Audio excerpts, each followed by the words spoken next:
ಇವತ್ತು positive thinking, ಆಶಾವಾದ, ಇದ್ರ importance ಬಗ್ಗೆ ತಿಳಿಸೋಕ್ಕೆ ಒಂದು ಸಣ್ಣ ಕತೆ ಹೇಳ್ತೀನಿ. ಒಂದು ದಿನ ಒಬ್ಬ ಮನುಷ್ಯ ನಡ್ಕೊಂಡು ಹೋಗ್ತಾ ಇದ್ದ. ಗೊತ್ತಿಲ್ತಿದ್ದ ಜಾಗಕ್ಕೆ ಸುಮ್ಮನೆ ಹೋಗ್ತಾ ಇದ್ದಾಗ ಯಾವುದೋ ಕಾಡಲ್ಲೋ ಎಲ್ಲೋ ಹೋಗ್ತಿದ್ದಾಗ ಸ್ವರ್ಗಕ್ಕೆ ಹೋಗ್ಬಿಡ್ತಾನೆ. ಎಷ್ಟು ಅದೃಷ್ಟವಂತ ನೋಡಿ, ಹುಡುಕೊಂಡು ಹೋದರೆ ಸಿಗಲ್ಲ, ಮಿಸ್ ಆಗಿ ಸ್ವರ್ಗದೊಳಗೆ ಹೋಗ್ಬಿಡ್ತಾನೆ. ನಡೆದು ಸುಸ್ತಾಗಿತ್ತು. ಒಂದು ಮರದ ಕೆಳಗೆ ಕೂತ್ಕೊಂಡ. ಮರದ ಕೆಳಗೆ ಕೂತ ಸುಸ್ತಾಗಿದೆಯಲ್ಲ, ತಿನ್ನೋಕ್ಕೇನಾದರೂ ಇದ್ದರೆ ಚೆನ್ನಾಗಿರ್ತಿತ್ತು ಅಂತ ಅಂದ್ಕೊಂಡ. ಒಬ್ಬ ಮನುಷ್ಯನಿಗೆ ಸಿಗ್ಬೋದಾದ ಫೈನ್ ಫುಡ್ಸ್ ಏನೇನಿತ್ತು ಎಲ್ಲ ಪ್ರತ್ಯಕ್ಷ ಆಗುತ್ತೆ. ಸೊ ಫುಲ್ ಖುಷಿ ಆಗುತ್ತೆ. ತಿಂತಾನೆ. ಹೊಟ್ಟೆ ಹಸ್ತಿತ್ತು, ಹೆಂಗೆ ಬಂತೇನು ಅಂತ ತಲೆ ಕೆಡಿಸ್ಕೊಳ್ಳಿಲ್ಲ, ತಿಂದ. ಕುಡಿಯೋಕ್ಕೇನಾದ್ರು ಇದ್ದಿರು ಚೆನ್ನಾಗಿರ್ತಿತ್ತಲ್ಲ ಅಂತ ಅನ್ನಿಸ್ತು. ಅವನೇನೇನು ಅಂದ್ಕೊಂಡ ಅದು ಕೂಡ ಪ್ರತ್ಯಕ್ಷ ಆಯಿತು.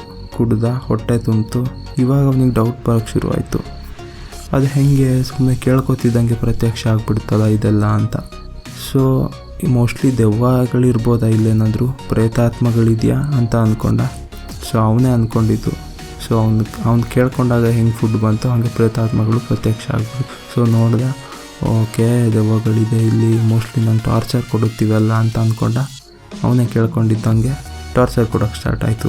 ಅವ್ನು ಸುತ್ತ ಬರುತ್ತೆ, ಅವ್ನಿಗೆ ಹಿಂಸೆ ಮಾಡೋಕ್ಕೆ ಸ್ಟಾರ್ಟ್ ಮಾಡುತ್ತೆ. ಅವ್ನು ಗಾಬರಿಲಿ ಅಯ್ಯಯ್ಯೋ ನನ್ನ ಸಾಯಿಸ್ಬಿಡುತ್ತೆ ಮೋಸ್ಟ್ಲಿ ಇವೆಲ್ಲ ಸೇರಿಕೊಂಡು ಅಂದ್ಕೊಂಡ.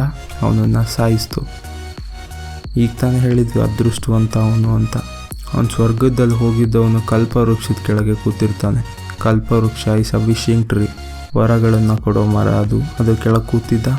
ಸೊ ಊಟ ಕೇಳ್ದ, ಊಟ ಬಂತು. ಕುಡಿಯೋಕ್ಕೇನೋ ಕೇಳ್ದ, ಅದು ಬಂತು. ದೆವ್ವಗಳನ್ನ ಕೇಳ್ಕೊಂಡ, ದೆವ್ವಗಳು ಪ್ರತ್ಯಕ್ಷ ಆಯಿತು. ಟಾರ್ಚರ್ ಕೇಳ್ಕೊಂಡ, ಟಾರ್ಚರು ಬಂತು. ಸಾವು ಕೇಳ್ಕೊಂಡ, ಸಾವು ಕೂಡ ಬಂತು.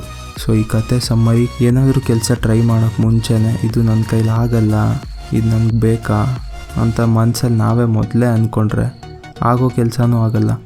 200 ವರ್ಷದ ಹಿಂದೆ ಯಾರೋ ಬಂದು ಮನುಷ್ಯ ಹಾರ್ತಾನೆ ಆಕಾಶದಲ್ಲಿ ಅಂತಿದ್ರೆ ಯಾರೂ ಕೂಡ ನಂಬ್ತಿರ್ಲಿಲ್ಲ. ಬಟ್ ಈಗ ಏರೋಪ್ಲೇನಲ್ಲಿ, ಬಸ್ಸಲ್ಲಿ ಹೋದಂಗೆ ಆರಾಮಾಗಿ ಓಡಾಡ್ತಾರೆ. ಪಾಸಿಟಿವಿಟಿ ಇರಲಿ ಲೈಫಲ್ಲಿ. ನಿಮ್ಮ ಕೆಲಸದ ಮೇಲೆ ನೀವು ನಂಬಿಕೆ ಇಡಿ. ರಿಸಲ್ಟ್ ನಿಮ್ಮ ಕೈಲಿಲ್ಲ. ಪಾಸಿಟಿವಿಟಿಯಿಂದ ಲೈಫ್ ಲೀಡ್ ಮಾಡಿ. ನೆಗೆಟಿವ್ ಥಿಂಗ್ಸ್ನ ನಿಮ್ಮ ಲೈಫಿಂದ ತೆಗೆದುಹಾಕಿ ನೆಮ್ಮದಿಯಾಗಿರಿ.